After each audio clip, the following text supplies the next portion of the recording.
Hello, everybody. We'll give folks a couple minutes just to get in to our Zoom webinar today. We greatly appreciate everyone spending their afternoon with us. We have a great webinar on deck today, really showcasing a lot of work and hopefully some fruitful opportunities for many of you guys.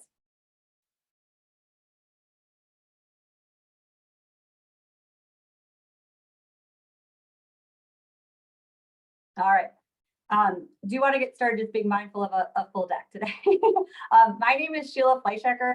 I have the privilege of helping lead our NIFA Food and Nutrition Security team and creating this webinar series, now hosting our 19th edition, our second of which is a joint edition with our climate team.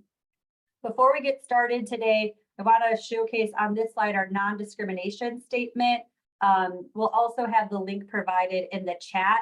Diversity, equity, inclusion, accessibility are a core priority for our department, and NIFA really does try and all we do to make sure we are doing non-discriminatory practices.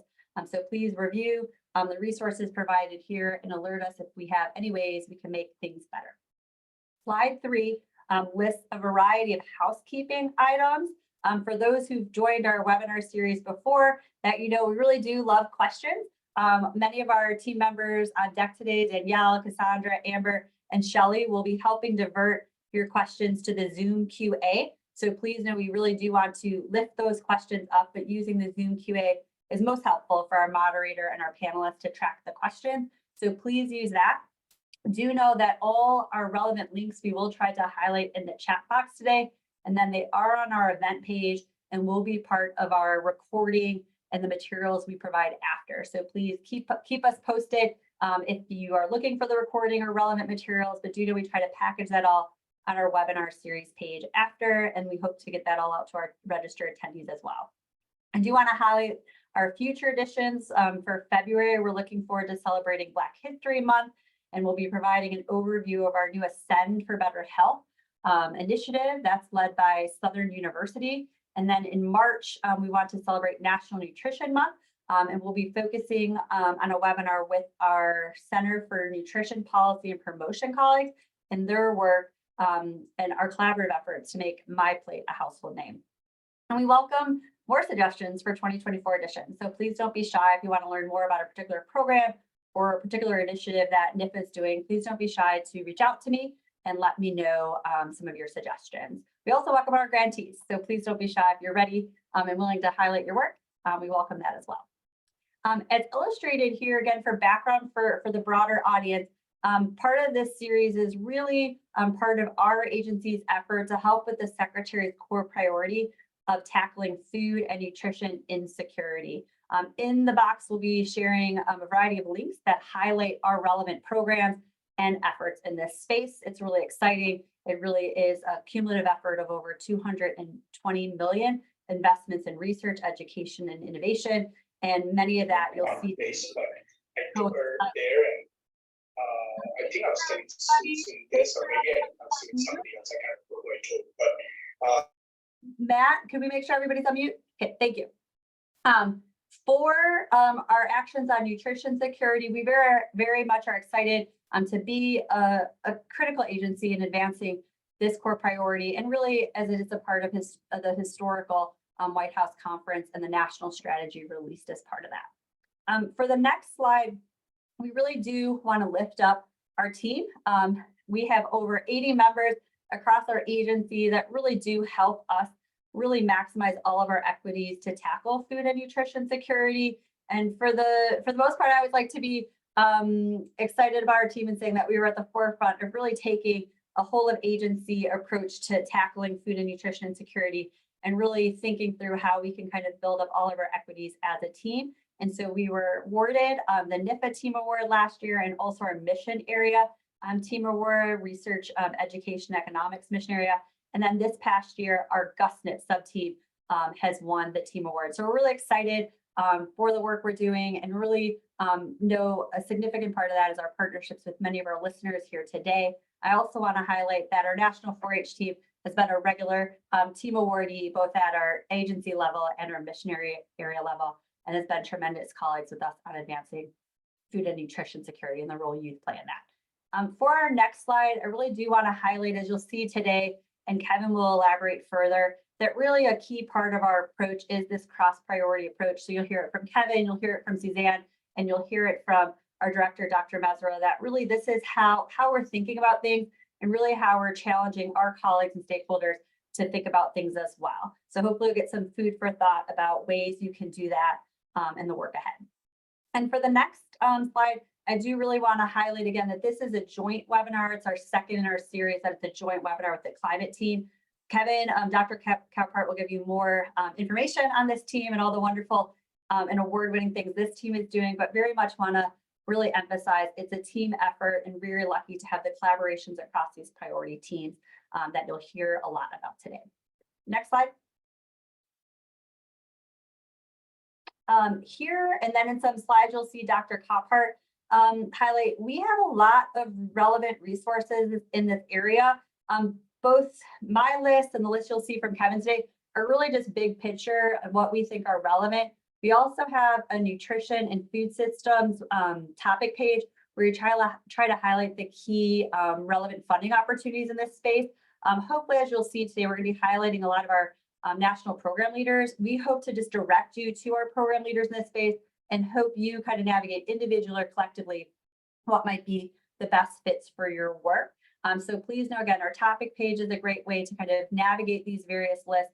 Today will not be a webinar where we're going through kind of the nuts and bolts of all of our funding opportunities, but really an opportunity for us to celebrate and synthesize our celebrations in some of these key areas. Next slide. Now I have the honor to introduce our director of NIFA. This is Dr. Misra, who has been instrumental in helping us accelerate progress and our work to strengthen intersections between climate change, food systems, and nutrition security. Dr. Misra is a world-renowned scientist who has had a transformational impact on food security through the application of engineering principles to seeds, the most vital and fundamental element of food security. Prior to joining NIFA, he was the director of the Seed Science Center at Iowa State University, a position he held from 1991 to 2023. He was also the endowed chair of Seed Science Technology and System. Dr. Misra was the 2018 recipient of the Soup Cup Global Food Security Award for his distinguished contributions to global food security through research, outreach, teaching, and post-harvest science, seed science, technology, and policy. His interdisciplinary and collaborative approach to leadership has been effective at state, national, and international levels. He has been a member of the American Society for Agriculture and Biological Engineers for more than 37 years. He is the past chair of the National Genetic Resources Advisory Council with the USDA, and he is the author or co-author of more than 137 publications and the co-inventor on 10 patents. Throughout his career, Dr. Misra has received numerous other awards, including the Distinguished Service Award for Leadership, Vision, and Exemplary Service to the U.S. seed industry from the American Seed Trade Association. He received the Outstanding Achievement and International Agriculture Award from Iowa State University, and he also received the Global Academic Leadership Award from the Indian Council of Food and Agriculture. After earning his Bachelor's of Science degree in Agriculture Engineering from Orissa University of Agriculture and Technology in India, Dr. Misra earned a master's degree and PhD degree in the Agriculture Engineering from the University of Missouri. He joined the faculty of Iowa State in 1979 as an associate professor in seed science and technology. In 2005, he was named the director of Iowa State's Institute of Food Safety and Security and was the founding director of the Biosafety Institute for Genetically Modified Agricultural Products. Dr. Misra was sworn into his 6-year appointment as director of NIFA on May 8, 2023. And as one of 10 children, I always enjoy sharing and recognizing Dr. Misra's primary job is as a father of 8 children and a beloved wife who's now taken on an additional 340 NIFA colleagues into their growing family. So please join me in welcoming Dr. Misra to our NIFA Nutrition Security Series, and particularly this joint event with climate. And now I will transition to his recorded remarks.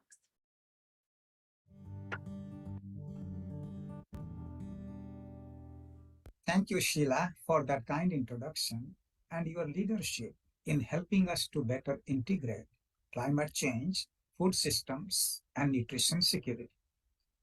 I'm excited to kick off today's webinar, bringing together our NIFA Food and Nutrition Security team and our NIFA Climate Change teams. We often say NIFA is better when together. Today, you will hear how we are building strong, multidisciplinary priority teams on nutrition security and climate change, as well as strong multidisciplinary teams for each of the projects highlighted today. As the project team level and the priority team level, we truly believe teamwork makes dream work. All our teams try to build strong connections with the land-grant university system, as well as other key stakeholders at the local, state, tribal, national, and global levels. It is such a tremendous honor to work with the NIFA family, along with a growing network of colleagues across USDA, the federal government, and within a variety of sectors across the world. As you will learn today, we also introduced several new grants this year. This includes NextGen, Learning to Leading, cultivating the next generation of diverse food and agricultural professionals. This program will enable institutions to engage, recruit, retain, train, and support students to build and sustain the next generation of food, agriculture, natural resources, and human sciences workforce, including the future USDA workforce. We also established a new Small Business Innovation and Research Technology Transfer Program that will help qualified small businesses support high-quality research related to important scientific problems and opportunities in agriculture that could lead to significant public benefits. Many of these projects are providing climate-smart technologies for the marketplace. And relevant to today's webinar, we made a historic investment in youth development projects to advance youth understanding of climate change and nutrition security challenges, while invigorating their interest in science, technology, engineering, and math education and careers.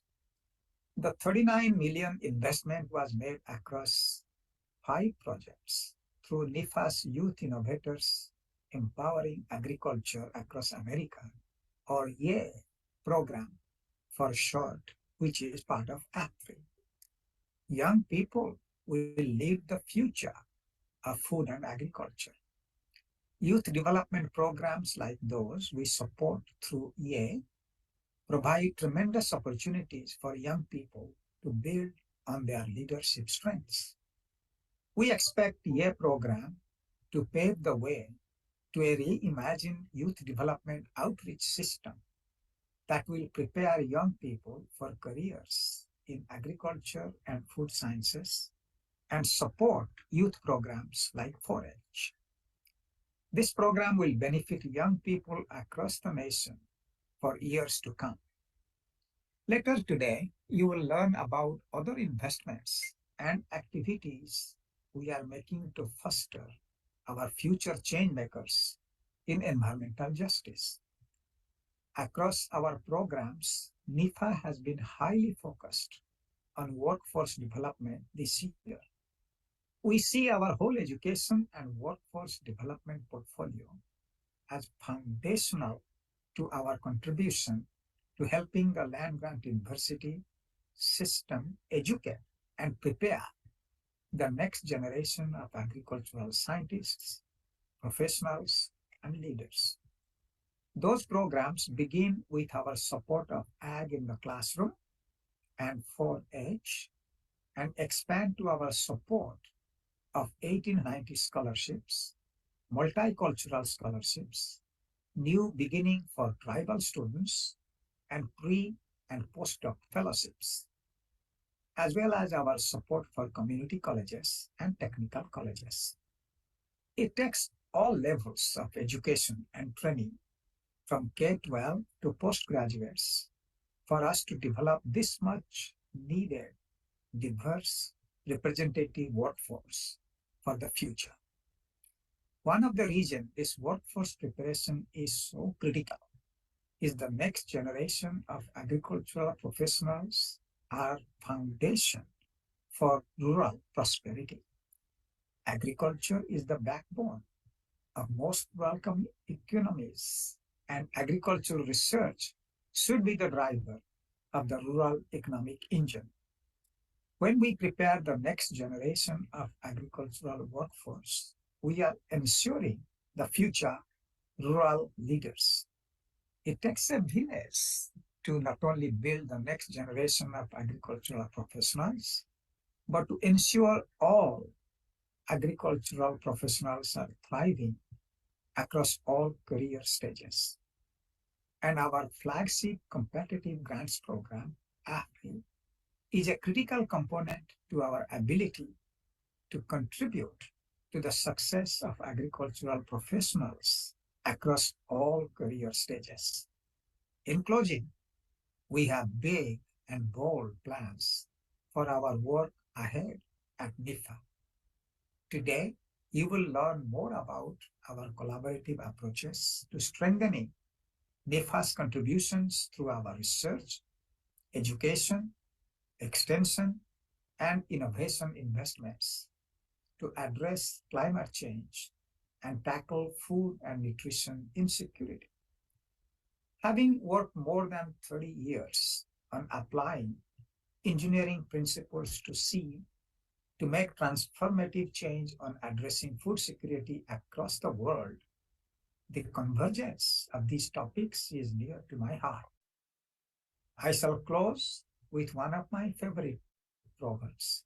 If you want to go fast, go alone. If you want to go far, go together. Let us go far together in quest for food and nutrition security. Because as long as hunger never ceases, science can never sleep. Enjoy today's webinar. Thank you. And I will now pass it off to my outstanding staff in nutrition security and climate change. Lisa, all yours.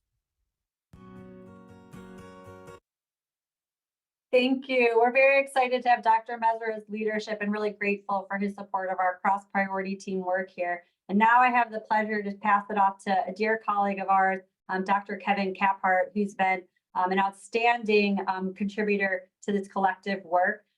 Dr. Caphart is the Deputy Director of our Institute for Bioenergy, Climate and Environment, and I will pass it off to him to give an overview of all our climate change work. Thank you. Thank you very much, Sheila. It's a pleasure to be here. I want to thank you for your leadership in pulling this together.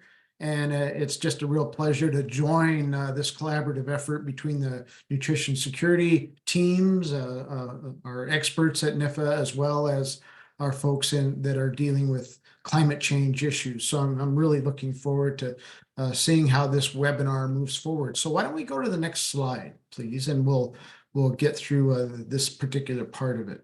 I do want to point out that we have many investments. We put a lot of effort each and every day into addressing climate change within the programs and offerings at USDA NIFA.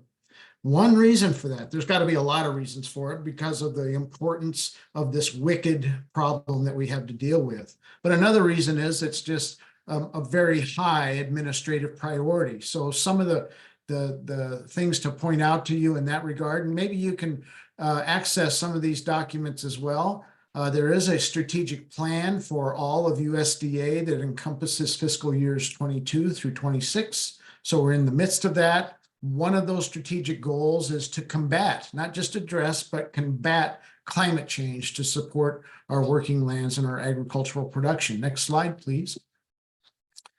That's not our only document. We do have a USDA science and research strategy that goes from 23 to 26. And again, addressing climate change is a priority that's spelled out in that planning process. Next slide. And then we do have a NIFA strategic plan that's in alignment with the administrative priorities as well. NIFA has climate as part of their priorities. So one of the objectives is to bolster scientific research to enhance the nation's resilience and response to climate change by embracing innovative and novel approaches. And we have other related objectives in that particular strategic plan as well. Next slide. Okay, beyond these official documents, these strategic plans, this prioritization that comes to us or emanates from us as well, in one case, for us to move forward, there are other parts of USDA. That's where I got this slide. It's actually from the Office of the Chief Economist. I'm borrowing it from them, where they dive a little deeper and provide more clarity on what the various related topics are for climate. So on the left-hand side, we see such things and language, as you might have heard of, as climate smart agriculture. There's also climate smart forestry. Those both go together in our priorities. Understanding of metrics, so measurement, monitoring, reporting, and verification of climate-related measures is part of our mission throughout USDA. How do we build up adaptation and resilience in our agricultural systems and our rural communities? It's not just about production agriculture, but our people as well. How do we build a climate-informed workforce? And you heard Dr. Misra make reference to that. How do we bring along our youth to take the reins on agriculture and combating climate change as we go forward? Research and development is there, but that's really about advancing technology and innovation. How do we bring about innovative ways that provide tools for us and economic opportunities to address climate? There's clean energy opportunities, addressing equity and environmental justice. I'll be speaking more about that later on. But those are many of our more detail on what our priorities are across the department. Let's go to the next slide. So you've seen this slide before that Sheila had up. And these 4 boxes on climate change, nutrition security, workforce development, market opportunities. There's some words underneath there that could have represented yet another box, and that's diversity, equity, inclusion, and accessibility. That's there on the bottom because it actually encompasses all 4 of those areas. So these came about in the spring of 2021 as the overarching priorities for USDA agencies to put particular emphasis toward addressing. I didn't say sole emphasis toward, but particular emphasis with our investments and our support to the research, education, and extension community.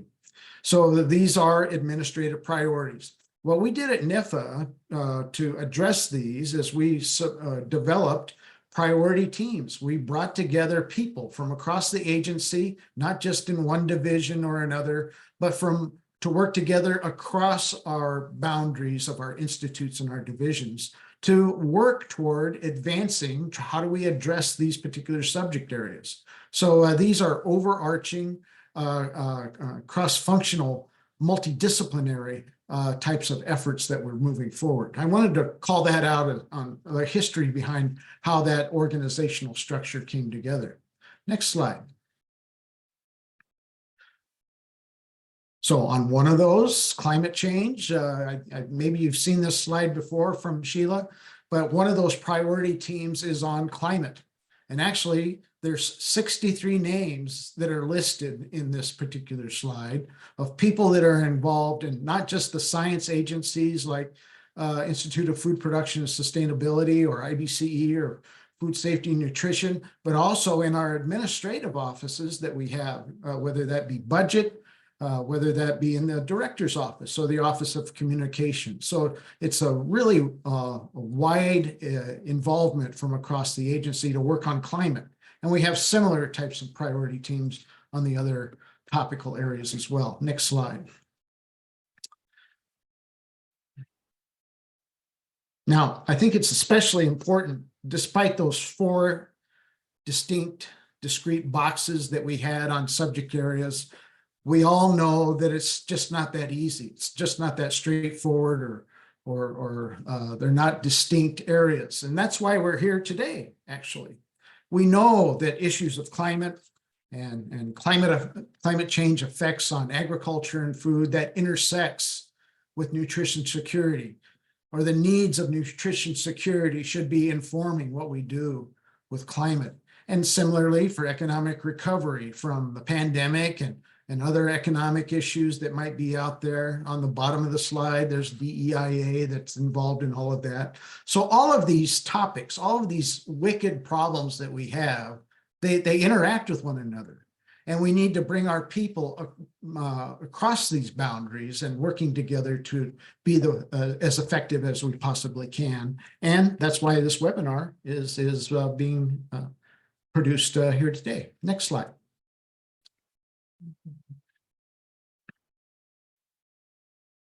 There we go. And then let's go to the next slide, please. So I want to describe where our investments are, what programs they're connected to regarding climate, whether it involves nutrition security or not. But what have we been doing? How have we been investing over time in climate? And this slide describes how our investments, how our grants, our funding has changed in just recent fiscal years. So you see that we've grown in our investments and our commitments to supporting climate change research, education, and extension from just under $40 million in fiscal year 2020. Let's fast forward to 2022. Actually, that's going to be over $80 million because we had some other programs come in, like the bioproduct pilot program that's in the climate category, those types of things. And so we've actually essentially doubled our commitment, doubled our investment in climate change related topics at NIFA over the course of just the recent fiscal years. And this one just goes to FY22. We're just right now pulling together our FY23 numbers as well, and that's increased as well. Let's go to the next slide. So how does this break down? How do these investments break down? In NIFA, we categorize our styles of funding, or our types of funding, into two primary categories. One of those is through capacity funds. Our capacity funds are allocated to states based on congressional definitions of who the eligible parties are. Largely, that's land grant institutions, and for most of our capacity programs, and others, it's eligibility goes beyond land grant institutions. But capacity funds, some examples are Hatch funds that support our state agricultural experiment stations, and Smith-Lever funds that support extension. We have Evans-Allen that supports the agricultural research activity of the 1890 land grant institutions. And so those are some examples of capacity funds. What they are not competitive funds, but they still support research and the other functional areas that occur at land grants. Now, in the case of climate, we have about 17% of that, of our total climate effort being funded by capacity support. The vast majority of that is coming from competitive funding, and I'll describe that better as we go forward. But about 83% of the overall effort is through competitive funding. Next slide. Of capacity, the breakdown looks like this. Of that 17% that you saw, 40% of that is through Hatch, through the 1862 land grant institutions that support agricultural research. Those are formula funds or capacity funds, about 40% of that. 14% of our effort, our capacity effort, is actually through the 1890 research programs, the Evans-Allen program, and that's of the proportion of the funds that are awarded through these capacity programs to the states. That's probably a larger proportion that Evans-Allen is putting into climate than what even Hatch is doing. Hatch has another component of it. 25% of Hatch funds go into multi-state efforts. And so that's what the other yellow bar is, the 19%. And then we have another capacity program that's committed to forestry related research. That's called McIntyre-Stennis. And amazingly, of that $40 million program, $38 million program, 27% of our overall investment in climate is coming from McIntyre Stennis. So that's what the breakdown is there. Next slide. Excuse me. Okay, let's look into our competitive programs. And what they largely address are climate smart agriculture and forestry, greenhouse gas mitigation, bolstering the bioeconomy, and more recently, environmental justice. Next slide.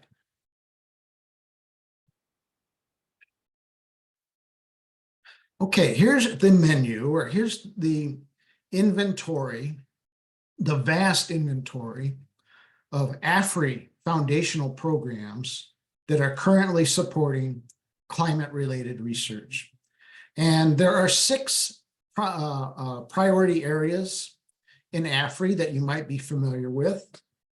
Each and every one of them are supporting climate change research, whether you see some of these that begin with an 11, primarily going to be either plant systems protection or plant systems production types of efforts.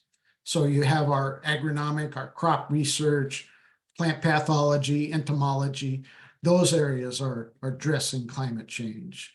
Those that begin with a 12, those are our animal systems programs in AFRI, livestock production, veterinary sciences, those types of things. They too are heavily invested in climate change. The 13, like 1332, our food systems, our food science and nutrition area is also involved. Many of them are here today, and you'll be hearing from them later on. My particular institute, the 14s, whether it be our soil science, our water quality, our microbiome effort, agroecosystems, et cetera, and environmental justice are heavily invested, maybe fully invested in climate change. And then we have such things as agricultural systems and technology, meaning our data science, agricultural engineering, those groups. The 1600s are going to be agricultural economics and rural development. And so even such things as carbon markets and those types of things are addressed through that. Let's go to the next slide. So AFRI is heavily invested, and that means going forward, a lot of opportunity there to obtain support on climate. There are several competitive programs that are not AFRI.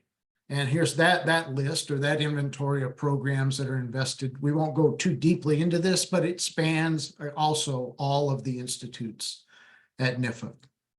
Next one. Okay, I wanted to spend some time and really call out this effort. A couple of years ago, we were hearing from leaders in the land grant community, in extension, in the experiment stations, saying that there really needs to be, NIFA should organize and conduct a climate change summit.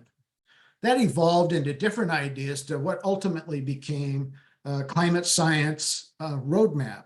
So it became a very prospective type of effort rather than a postscriptive type of effort that looks to see where our investments are in, a lot like what I just covered. So this was released, it was published, coordinated by Colorado State University on behalf of the whole land grant and non-land grant system. It includes Climate Hub participation and other federal agencies as well.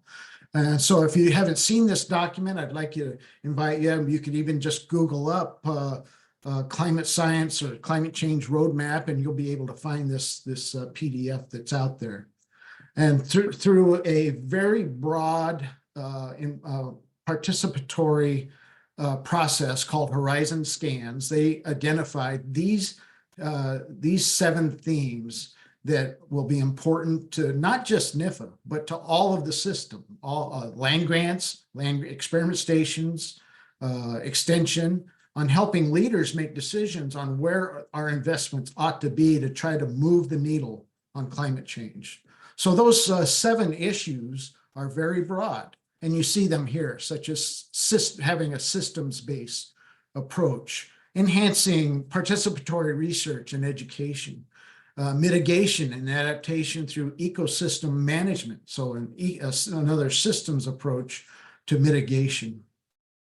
Making climate-informed water decisions, climate-informed energy decisions, strategic and sustainable regenerative agricultural practices, and then let's enhance socioeconomic and policy research as well as part of that. So it's a very informative document that we're reviewing right now, and it's received a lot of attention.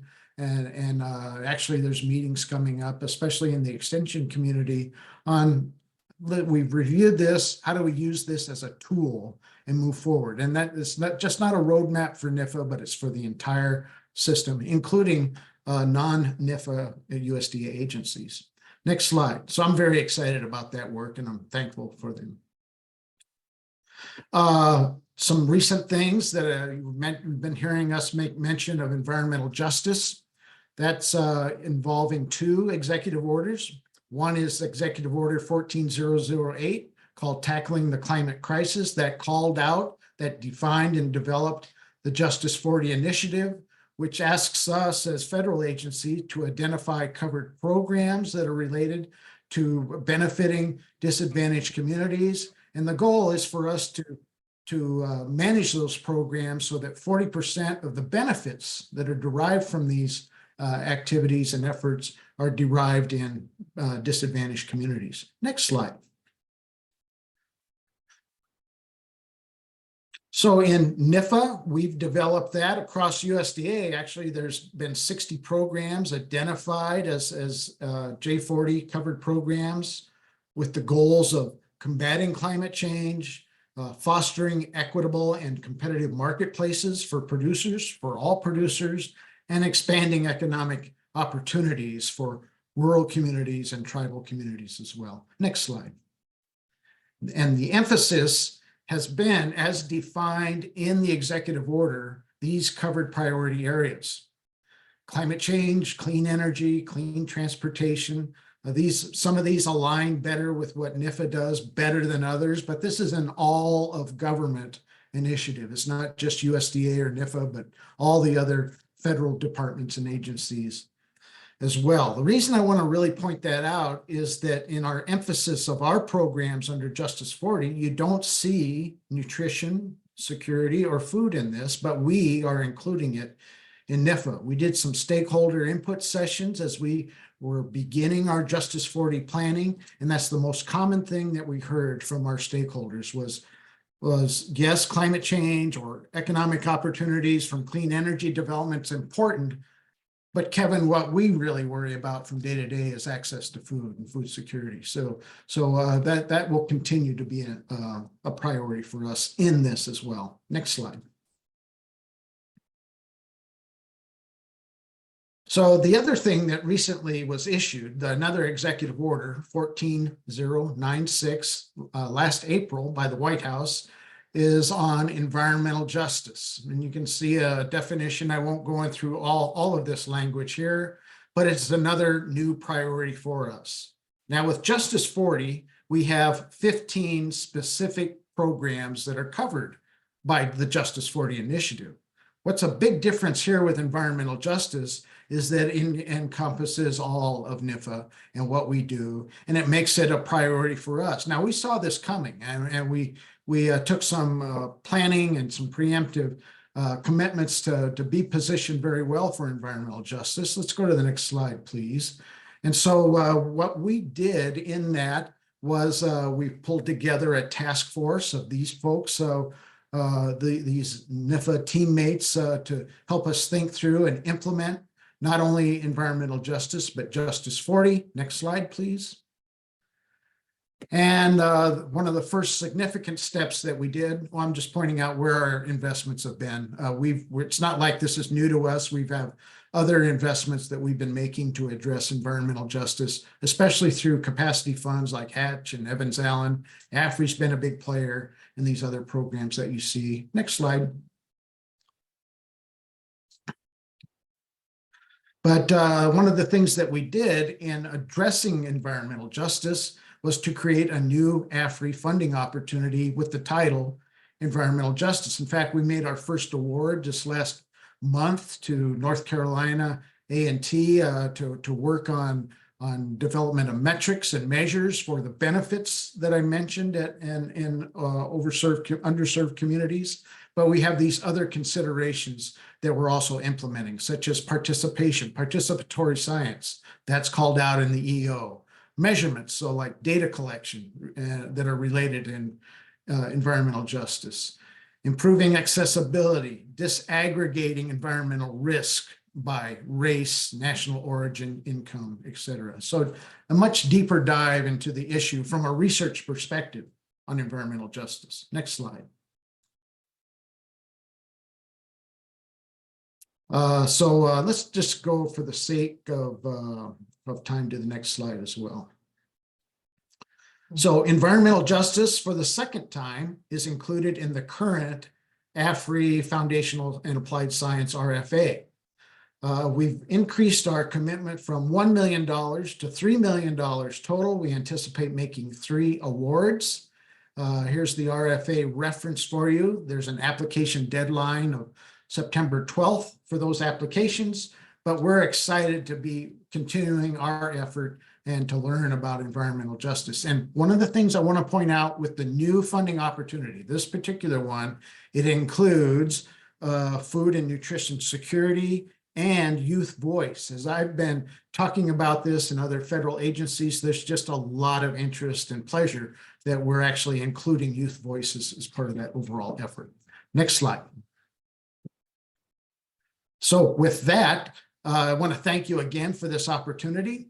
And it's my pleasure to introduce my colleague, my fellow Deputy Director in NIFA, Suzanne Sluka. Suzanne is Deputy Director for the Institute of Food Safety and Nutrition. So Suzanne, I'll hand it over to you. Thanks so much, Dr. Kephart. Next slide, please. Again, I'm going to highlight just a few opportunities and partnerships that have intersections with climate and food and nutrition security. And I'm so appreciative to Kevin and his leadership and the rest of his team members. This would not be possible without all of them. So one of the first areas today I want to highlight is our exploring linkages between soil health and human health. Congress authorized NIFA to provide the National Academies of Sciences, Engineering, and Medicine with a $1 million grant to review the state of knowledge on linkages between soil health, with particular respect to U.S. agricultural soils and human health, and then at the end to prepare a report describing the potential to increase the human health benefits from microbial resources in the soil. This report was after a year of successful work with ARS on a congressional directive asking about additional work in this area. And so what are the National Academies going to look at with this? Well, they're going to identify current research efforts and examine scientific findings and look at topics such as relationships between the human microbiome and soil microbiome, which includes the plant microbiome as part of the continuum. They're going to look at those linkages between soil management practices and the nutrient density of foods for human consumption, and also other effects on food. They're going to look at information on soil microbial compounds used in drug development, like antioxidants, antibiotics, and compounds with anti-cancer properties. They'll look for information on soil-borne human pathogens and microbial components, such as toxins. They're also going to look at those interactions of the soil microbiome with soil contaminants that might pose some risks to human health. And finally, soil management practices that can really enhance health benefits and reduce adverse health impacts.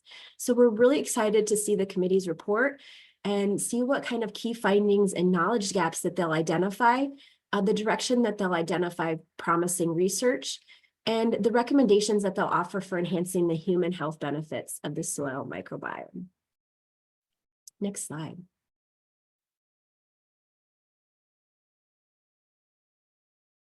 As highlighted earlier, I really want to lift up and highlight this collaborative work again with other USDA colleagues that we have, and especially with EPA and FDA around food loss and waste.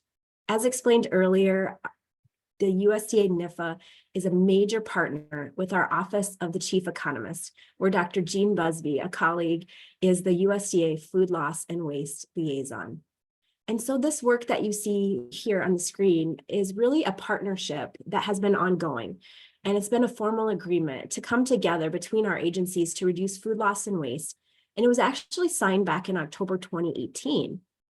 Then in December 2020, the three agencies actually came back together again to renew the agreement, just really reaffirming their commitment to improve coordination and communication efforts to better educate Americans on the impacts and the importance of reducing food loss and waste. And so again, we're so looking forward to reaffirming our commitment across the agencies to reduce food loss and waste. We want to leverage all of government resources, again, as we work on food loss and waste, and including action to educate Americans on the impacts and importance of this important topic. So individually and collectively, we're going to, again, continue to contribute to the initiative and look for those long-term reductions and solutions to reducing food loss and waste across the United States. And so what does that look like? Well, it looks like research. It looks like community investments. It looks like education, voluntary programs, public-private partnerships, a tools development, technical assistance, event participation, and even policy discussions. Next slide, please. So I really wanted to share and lift up again that on December 2nd, 2023, the USDA, the Environmental Protection Agency, EPA, and Food and Drug Administration, FDA, released what you see here on the screen as a draft national strategy for reducing food loss and waste and recycling organics. And this draft national strategy, it's a step toward meeting our national goal of reducing food loss and waste by 50% by 2030. And so as you take a look at the actions outlined in this strategy, some of them will help reduce greenhouse gas emissions, including methane, save households and businesses money, and build cleaner communities, again, by reducing food loss and waste. As you also see on the screen, there are 4 main objectives. So objective 1, prevent the loss of food where possible. 2, prevent the waste of food where possible. And 3, increase the recycling rate for all organic waste. And finally, 4, support policies that incentivize and encourage food loss and waste prevention and organics recycling. We were so pleased and so excited that on December 4th, we were able to also announce and roll out this draft strategy to over 400 of our NIFA grantees that participate in our community nutrition programs. Those included grantees from our community food projects, our food and agriculture service learning, and the Gus Schumacher Nutrition Incentive Program. Again, many of those grantees are already involved in food loss and waste reduction efforts, and they were coming together for one of our first in-person NIFA Community Nutrition Project Directors meetings.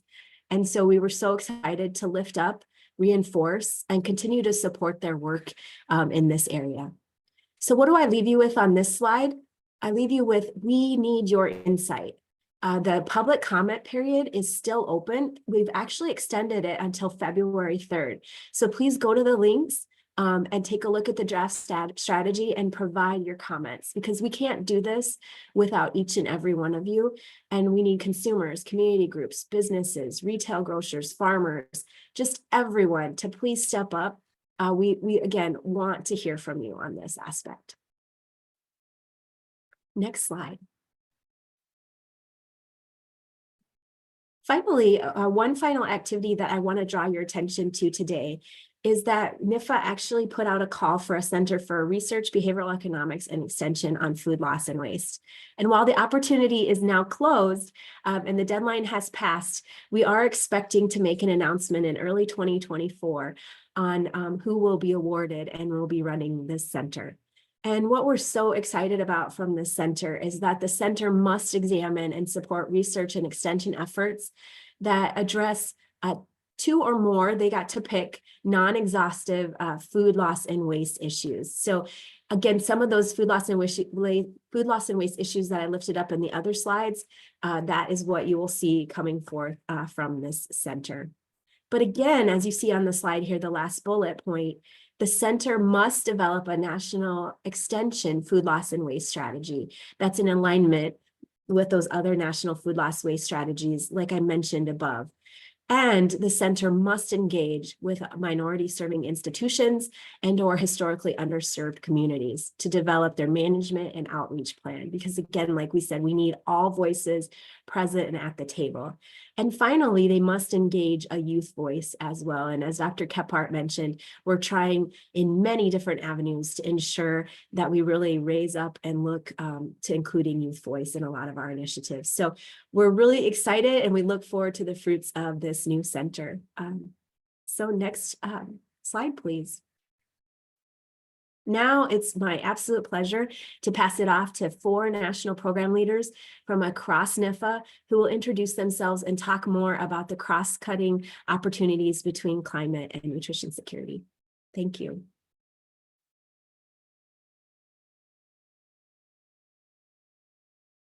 Hey, good afternoon, everybody, and thank you for joining us again. My name is Lydia Kame, and I'm with the Institute of Food Safety and Nutrition in the Division of Nutrition. And I'll now invite my other colleagues to real quickly introduce themselves, and then we can start covering a few slides here for you. Thank you. Hi, everybody. I'm Amy Ganguly. I'm in the Division of Global Climate, which is in the Institute of Bioenergy, Climate, and the Environment. And I'll turn it over to Ashley. Wonderful. Thank you, Lydia and Amy. And hi, everyone, and welcome. It's great to have you today.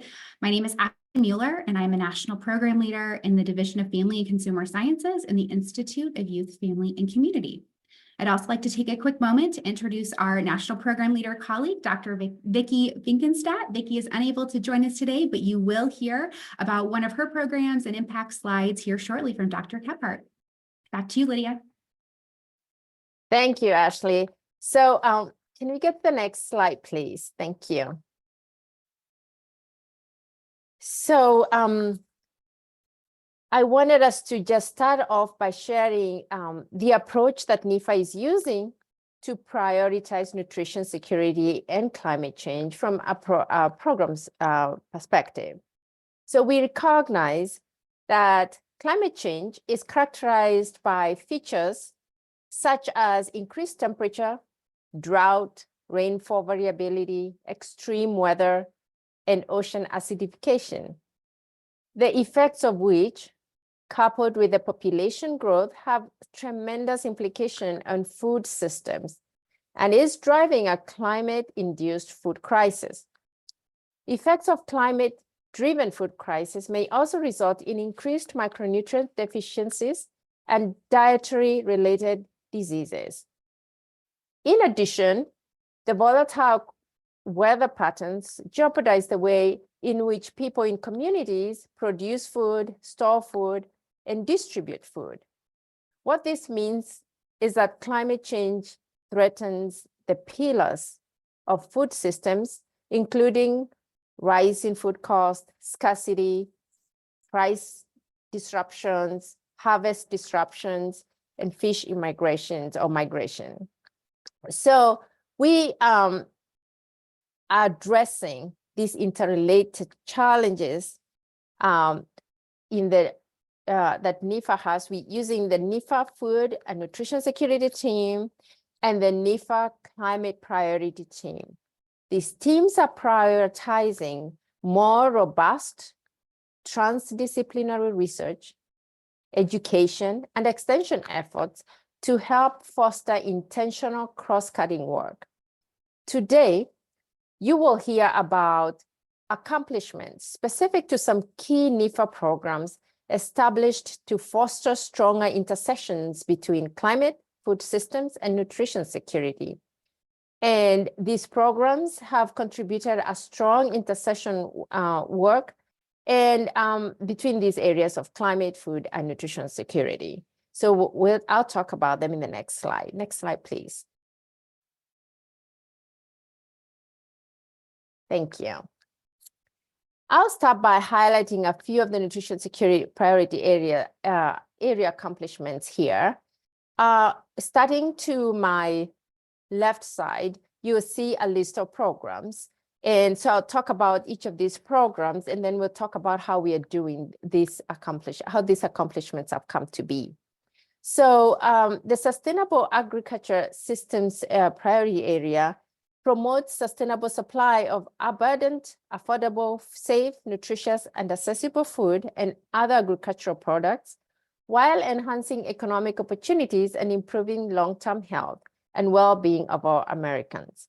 To date, this Sustainable Agricultural Systems Program, which we call SAS in short, to date, SAS has funded 39 projects for a total investment of $384.5 million, which is a lot of money, which is great, and really aligns with what Dr. Kempert also shared earlier, that these investments have grown. And then I'll talk about the next program, which is the Extension, Education, and USDA Climate Hubs Partnerships, A1721, which is another agricultural food and research initiative priority area that was developed in 2021.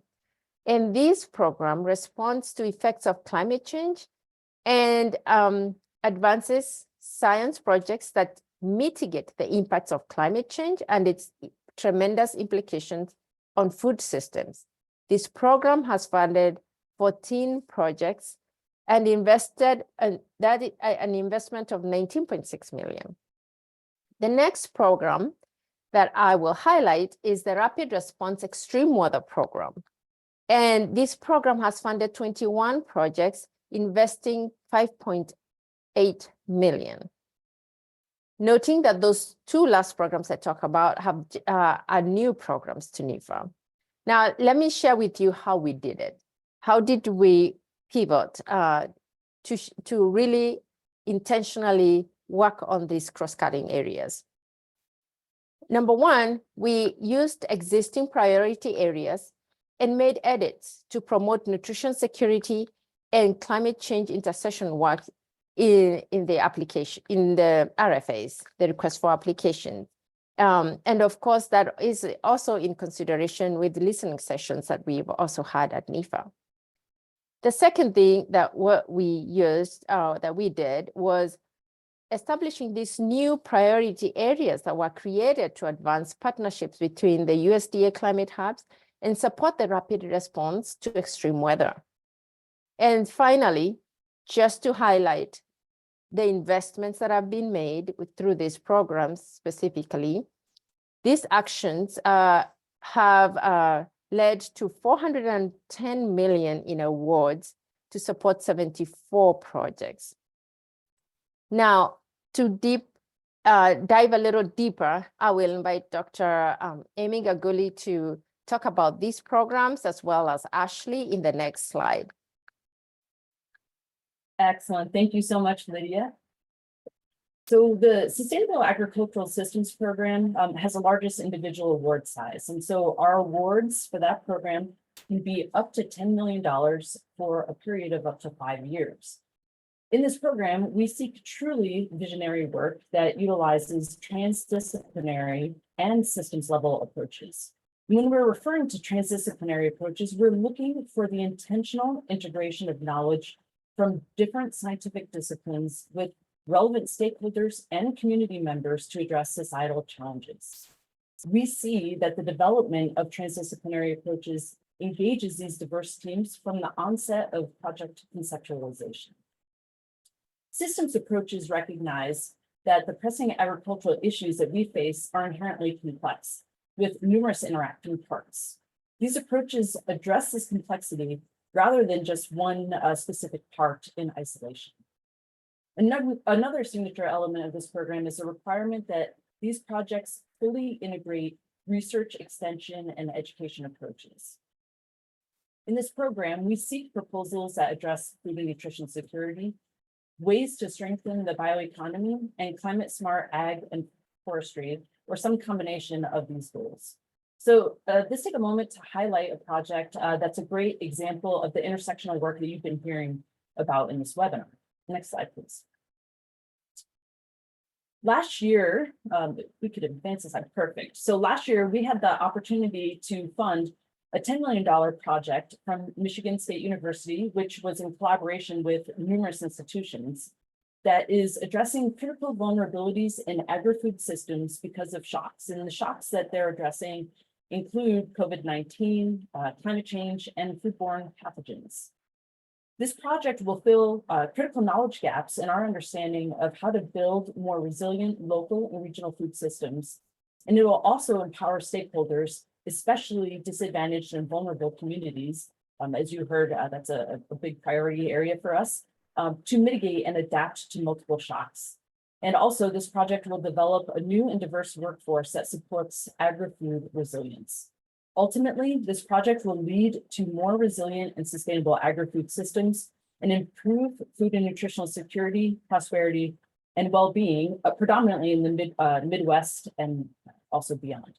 Please check out the QR code that we have on this slide to see some highlights from this project, as well as some other projects in the SAS program. Next slide, please. Now, I'll talk a little bit about the Climate Hub Partnership Program that Lydia mentioned. This program supports extension integrated with either research or education that provides effective, translatable, and scalable approaches to address climate change through regional partnerships. And those include the USDA Climate Hubs and Extension, and that could be viewed as the Cooperative Extension Service or many other extension-like entities.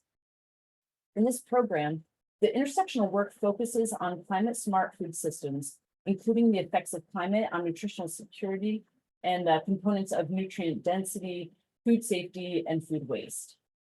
To date, the 14 projects that we funded in this program are collaborating and leveraging the 10 USDA climate hubs that you see here on this map, and are focusing on activities that support nutrition security while building communities that support and accelerate agricultural climate adaptation and mitigation.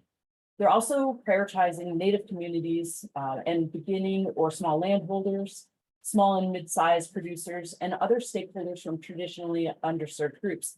Now, some of you may know that the climate hubs also added an international region in addition to the 10 shown on this map, and we are hoping that we see some collaborative projects that come from that new location. So this highlight a project from that program with the next slide. And just wanted to touch on a point that was made earlier. We know that not all places are impacted by climate change the same. Some regions are more at risk of experiencing extreme weather or climate-related events. In the case of this project right here, the Caribbean territories like Puerto Rico and the U.S. Virgin Islands are certainly an example of an area that is more vulnerable. These populations and communities can struggle to respond and recover when a hurricane or a similar disaster occurs. And that's the case for agricultural workers who, by the very nature of their occupation, are constantly subjected to weather and the effects of climate change. These agricultural workers also have additional challenges when considering social considerations like work, the work environment, as well as income. So this project, which was submitted by the Migrant Clinicians Network, represents a 3-year intervention that will focus on bolstering the ability of community health centers in Puerto Rico and the U.S. Virgin Islands.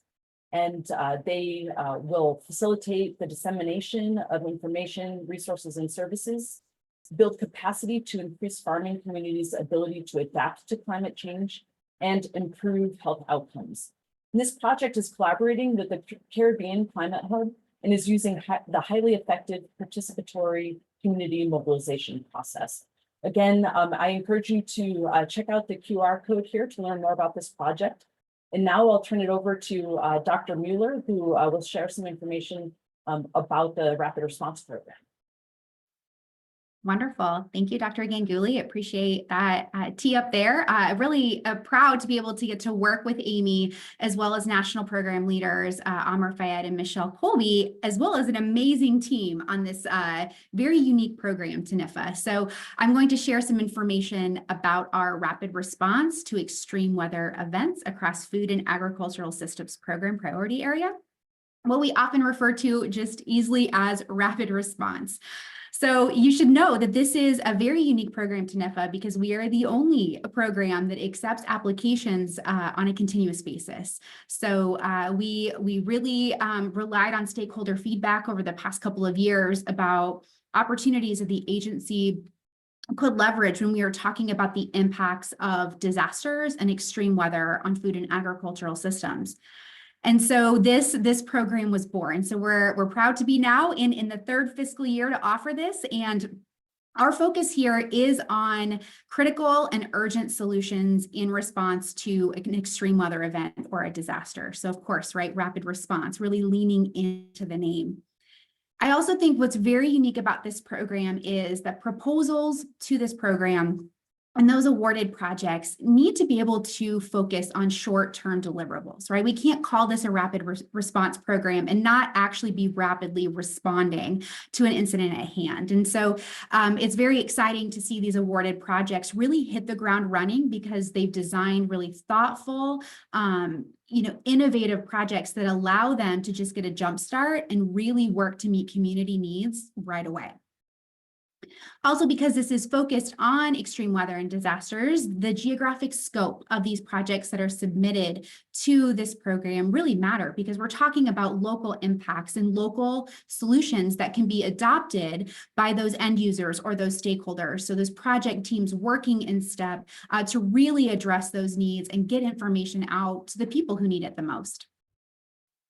So this program is funding projects that are in duration for 12 months. So it's a very quick project period, which again makes it also very unique to NIFA because the idea is we want to get that information out there so we can start transforming those lives and really making a difference.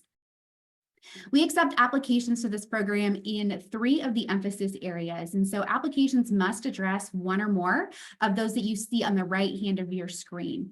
I wanted just to point out the intersections today between climate change and nutrition security. And so focusing specifically on those bottom 2 emphasis areas of food safety, nutrition security, and agricultural commodity security, as well as health, well-being, and safety. We've used those emphasis areas, and you may see here, they're broad, and that's intentionally designed to be that way because we recognize, especially at the local level, as those project teams who are reflecting on an opportunity like this may need that flexibility to be creative and innovative, and also allows them to really work in step with those stakeholders that they want to impact and or collaborate on to co-create solutions together. So now I'm going to highlight a project that we have recently funded through this program. So next slide, please. So this is one of our newest projects. You can see here, it just started in December. And so as I shared though, right, these projects are intended to hit the ground running. And I know that Mr. Chase and his whole project team with the Hawaii Public Health Institute have really started to make some great strides. So of course, as I mentioned, this program proposals need to address a recent extreme weather or disaster event. So you can see here the incident that this project is responding to is the Maui wildfires that occurred late last summer. Of course, right, the conditions were really ripe for that wildfire to spread very quickly, caused a lot of devastation, of course, a lot of localized impacts there. And so the project team came together very quickly, started having these key conversations about what they were seeing, observing, and reflecting on their own lived experiences. And they realized that there was a need to address within their community, with youth and with adults, to focus on gardening and using school gardens in particular as a way to deal with traumatic events. So doing some of that reflection, being outside together, building community, and of course, working together around a purpose. So we anticipate that the outcomes from this project will include expanding the use of these gardening resources and availability of resources so that people can cope with their trauma. We also anticipate seeing a greater capacity for seed saving and sharing, as well as looking at these food saving and preservation techniques that will certainly be very useful across the community. In addition, and probably no surprise given the incident that this project is responding to, we also anticipate to see an increased use of fire resilient landscaping. So how to design it, what to consider, how to implement it, and then of course, how to maintain it. So we've provided a link to all of our funded A1712 projects. If you are interested, simply access those via the QR code, but did want to highlight Mr. Chase's project in particular. We also do have a few other projects that we've recently funded that certainly address the cross-cutting nature of the topic that we're meeting about today, both climate change and nutrition security. Now at this time, I will pass it back over to Dr. Kephart, who will highlight Dr. Finkenstadt's program. Thank you very much, and I'll do my best to step in for Vicki, but Vicki is our national program leader in our bioenergy division, and she manages one of those programs that's actually housed administratively in not only another division, but another institute. That's 1531. The focus is on biorefining and biomanufacturing as well. So as the name implies, this is a project, or this is a program that supports research activities on using a variety of feedstocks. You often hear the term biomass, whether that be crop residues or woody residues or purpose-grown crops. But in the case of this particular webinar, that also includes an alternative utilization for food waste as well. So some uses of food waste are try to not prevent it from entering the waste stream. We want to try to utilize purchased food. We want to utilize food as best as possible to use it for its primary purpose, and that's to use it as a food source for people. But in the case when we have some things, some of our products that are waste and are not useful, there are other things that we can do alternatively to putting them into the landfill, where they contribute to greenhouse gas emissions and landfill space, etc. So there is interest in this program to use food waste as a feedstock for converting into, whether they be bio-based products, those could be consumer products, they could be biofuels, they could be construction products, and we have specific activity in all of those types of products. We could also be using those feedstocks to generate, as I've said, bioproducts. You can see biogas, biofuels, etc., renewable energy. Those are all good utilization. But it better you always get a co-product that comes out of that. That co-product might be better suited to also address our carbon sequestration goals. You know, one example of that might be a food waste that could go into conversion into pyrolysis oil. Pyrolysis oil can be used for fuel production. It could be used to generate electricity, but that has a co-product that comes from it called biochar. And biochar is especially amenable to, when it's applied to soils, to sequestering carbon and building up the tilth and health of that soil. So we want to better utilize that as a resource. So that's what A1531 tries to do, at least in a nutshell. It's a very broad program. And ultimately, what we want all of that effort to do is to contribute to economic development, especially in rural communities, and provide job opportunities and social outcomes. Let's go to the next slide. And I think that's all we have for today. I'll hand it back over to Sheila, I guess. Kevin, for your outstanding overview of our climate change work, and Dr. Saluska, thank you for coming. I know you're not field events today, but thank you so much for representing our nutrition security work and really our amazing advancements you've been making on food loss and food waste. I also appreciate these outstanding for NPL who've been doing not only amazing work individually on their programs in their program team, but really, as you can see today, really making the time and effort to think creatively together. It's just really exciting for our climate change, food systems, and nutrition security work. A lot of that excitement really happens, and the magic happens between these particular ladies. Kevin, stepping in for Victoria today, but very much appreciate all they're doing to make the magic happen. We do have a time, about 10 or so minutes for questions. We do encourage you to use the Zoom QA. Again, this isn't the chat box, this is the Zoom QA to put your questions in. A couple have come in already that we've been able to answer, but we'll also just highlight what they were. Many are asking for the recording. We take that as a compliment And we will make sure the recording is disseminated to attendees. We'll be on our NIFA live on YouTube and also our NIFA Food and Nutrition Security webinar series page. It does take us a couple days to this process and get it through ADA compliant. So it might be a week or two before you get our ADA compliant YouTube version, but we very much will honor any requests for recordings if you sent them earlier. But do know we will hopefully disseminate it and put it in our social media channels. And if you're not subscribed to our NIFA news, please do that. We have amazing news that we put out. So just go on the NIFA website and then hit subscribe. And we will make sure and follow-up information we alert you to how to do that as well. So the other question, substantive question that came in is directed to Dr. Saluska. We talked a little bit more. She wanted her to talk a little bit more about the funding opportunities NIFA had reducing lots of new ways. So Dr. Saluska, do you want to expand on that?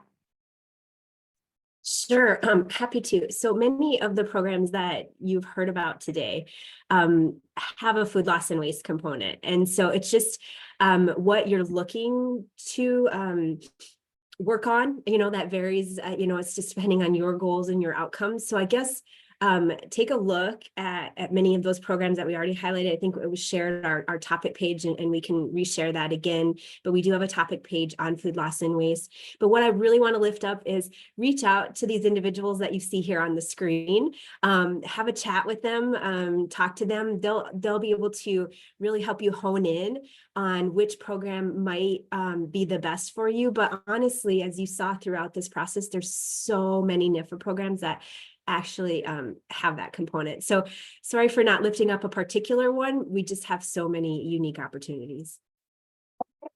I do want to alert our listeners that we did have a webinar similar to this on food loss and food waste, where each of the relevant MPLs, including Dr. Lydia Kumar, who's on here today, went through the relevant program. So we'll highlight that in the chat as well. Like just go listen to that recording and go to our topic page. I think that's a great place to start. And as Dr. Saluska was emphasizing, we very much put this webinar series together to highlight relevant programs, to create new and enhance things they like to showcase within these programs, but also to show the staff that are really behind all of these programs and really helping connect you to the right program and the right approach to seeking funding through NIFA. So please don't be shy to reach out to the MPL highlighted here. And I see Dr. Juliana is going to have a comment too.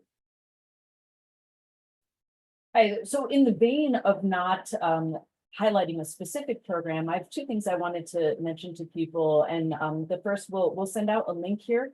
A great resource for people to use is the NIFA Data Gateway, which gives you the opportunity to search on different keywords. And one of the things Amber is going to send out that link to everybody. Some things that you can do is search by keyword, but then when you have those projects come up that you feel are a good fit or, similar vein of what you want to do, take a look at the programs that are sponsoring those individual projects, right? That might be a good place to start in terms of some of the programs that might be, highly relevant to you. But then the other thing I like to remind people is that if you do work in a certain area, take a look at our priorities as an opportunity to spur innovation in different areas, right? And just think about it a little bit differently. Don't think about what is the one program that's the best fit for me, is how can I use my body of work to advance science in these different areas. Thank you. And I do want to welcome to the panel discussion today two of our relevant division leaders, and I'll have them introduce themselves. Dr. Melnick is very well known to me in terms of us going to graduate school at Penn State together. We are and rooming together. So very much we were intersecting climate change, food systems, and nutrition for years. But very much love that Dr. Melnick was able to join us. And then we'll also have Dr. Rubella join us as well. Rachel, you want to introduce yourself? Yes, good afternoon, everyone. I am Dr. Rachel Melnick, and I am the Division Director for our Division of Global Climate Change here at NIFA. And Rubella? Hello, I am Dr. Rubella Goswami. I am the Division Director for Plant Protection, but also part of the Climate Priority Leadership Team. Thank you. And I think in the background today, another Zoom panelist is my podium nutrition security team, Dr. Todd Godfrey. He is the division director for animal systems and had some competing meetings, so I wasn't able to present today, but very much want to give him a shout out. And again, reinforcing how Kevin kind of laid out how we've structured our priority team. We very much have taken a cross-institute, cross-agency approach. So I'm very lucky to have a complementary colleague in the Division of Animal Systems, and he very much works as our key colleague on these climate liaisons. So thanks for his time today. Being mindful of time again, I want to encourage anyone, if you do have questions, to put them in the Zoom Q&A. I'm not seeing questions popping in right now. I'm going to add some of my own. I want to start off with all of our panelists, really just kind of reflecting a little bit on your journey to date on these intersections, both working across institutes from Dr. Kephart's and Saluta's perspective, and then also our national program and division directors, just reflecting on, been working across our divisions or across our program areas to make these intersections happen. So things that if you found that's been successful, or things that, were surprising challenges that you had to work through. We'll start with Kevin, and then we'll just kind of go our way through how you guys presented. And I would like to have Rachel and Rubella chime in as well. So if anyone gets started. Sure. Thank you, Sheila. And I'll just go through a little bit of recent history that many of you might know, but what we call in NIFA, the relocation. NIFA was relocated out of Washington, D.C. in late 2019 and moved to Kansas City. But in the course of that, about 75% to 80% of our staff chose either not to do that or they went through other types of attrition that went through that. Where I'm headed with this is that we had to rebuild the agency. And it's amazing the folks that we were attract from across the country to do a career change or actually return to NIFA. And in the case of Rachel and others, they returned to NIFA. We've still been talking about the new NIFA. The new NIFA is part of that is to work together across our administrative boundaries and our divisions and institutes to try to take a multidisciplinary or a transdisciplinary approach to addressing the term that I've been using lately are these wicked problems, big problems, and big problems are also big opportunities. And so we're trying to navigate those waters to utilize science and support science to address those things. And that in a nutshell is what the pathway is Sheila. And it's just a real pleasure for me to be a part of this exciting team. Kevin and Dr. Salusa, you want to make some reflections? Sure, I'll be brief because can't wait for you to hear from others. As Kevin mentioned, we've hired just some phenomenal staff, and their collaborative mindset has really escalated our opportunities to bring you transdisciplinary topics and funding opportunities. And so I hope that you saw that today, and it will just continue to increase. And so I'm just so proud of all of the individuals on this call today and their thought processes and their creativeness. So thank you, Sheila. Thank you, Dr. Salusa. We're lucky to have you. Amy, do you want to reflect? I know Ashley had to jump off to the consulting meeting, but if you want to reflect a little bit on your reflections on your splinter work, we really appreciate it. Yeah, I will. So, most of us work remotely, if people on this call don't know. And I think one of the most enjoyable things I get a chance to do is interact with people from different divisions and institutes. And Lydia actually happens to be one of the first people who I interacted with. And, we, under Lydia's leadership, she brought together a real diverse group of people, and we brainstormed. How can we solve issues? How can we better get messages out to people? How can we create programs that are trying to push the needle forward? And so it's healthy because we get a chance to talk to people and not just our cats or dogs, but it's been a really exciting element for me to really think about how we can advance the strategic goals that the USDA has and also have fun while doing it. So thank you. Thank you, Amy and Lydia.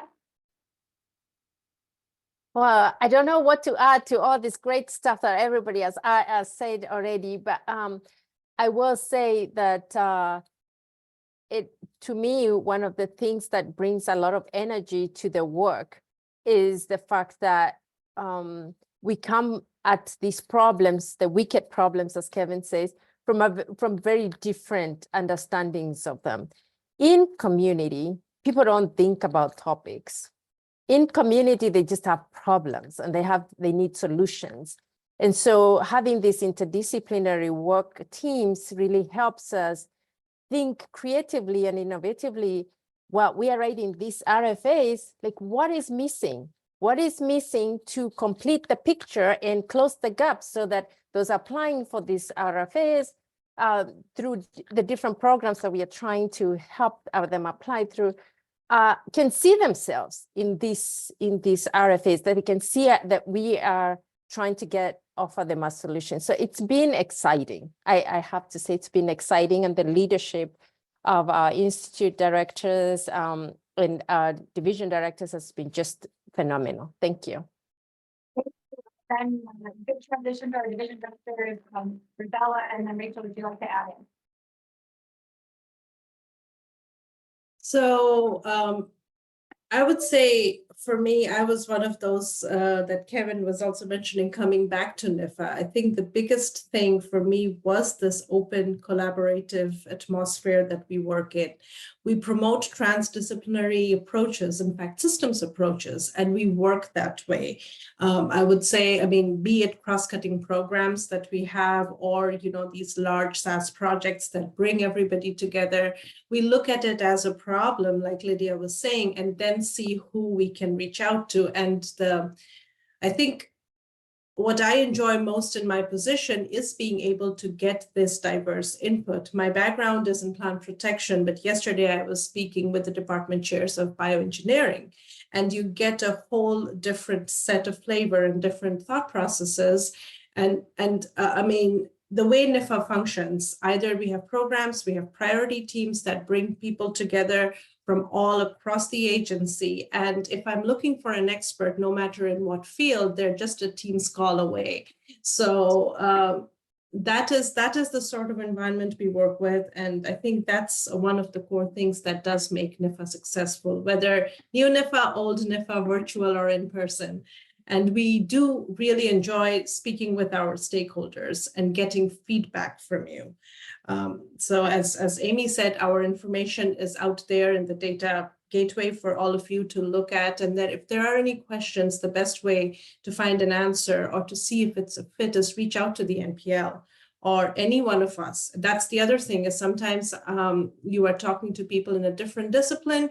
We say, if you reach out to one of us, we circulate the information within the agency. So if I can't answer a question, or if it's a better fit for Rachel's division or someone else, it will go there and you will get an answer. Yeah, I just want to reiterate with Rubella, when I separated from NIFA, I spent about almost 4 years at a scientific nonprofit applying for grants. I was doing much of our grant management work, and out of so many of the granting agencies, NIFA is really very helpful, open and friendly. So I just want to reiterate, if you have a question, feel free to reach out to the NIFA staff, because they are here to help you and answer your questions. And if it's a question that we can't answer, we will circulate it either within NIFA or even maybe out to one of our other sister agencies within the department. Thank you. And again, I think you see from this webinar how we are very much better together and very much want to be able to help you thrive. So again, we really focused on reflecting on how we're doing this at the Institute division and program and priority area. But very much we know a lot of lessons learned here today about strengthening these intersections could be reflected at the grantee level, the project level that you guys are working on. So very much we hopefully we have lessons learned to share with you, but also again, as Rachel's encouraging you, please share your lessons learned. I went to an amazing panel today where they were just talking about, kind of walking through those uncomfortable conversations and kind of different ways you guys measure impact and how you have to kind of facilitate funding allocations, things like that. So these aren't always easy conversations, but they are important ones. And we really do try to kind of address all these core priorities around addressing climate change and also tackling food and nutrition insecurity, as well as our many other departmental priorities. So with that, I do want to applaud everybody with the public health mind. I want to say do standing ovations and clap. So hopefully in your own home, as many of you are starting to transition to prepare for dinner, you can get up and clap and really again have a level of excitement about the work that's going on here to really make these intersections happen. We look forward to our third edition of our joint webinar between the climate change team and also the nutrition security team, where again, we can highlight more of the work you guys are doing and hopefully your voices in that third edition. So with that, I do want to encourage you to come to our future editions. We'll be in touch about our February and March editions. We'll also be in touch with today's recording. And again, we are always accessible, so feel free to email us. Our emails are always our first name for the most part, not our last name at usda.gov, but always feel free to contact me as the webinar contact for today, and I can direct you accordingly. So thank you. We will conclude today's webinar. We look forward to again having a future edition. In the meantime, I hope for many of you guys who are staying warm and enjoying the snow. Thank you.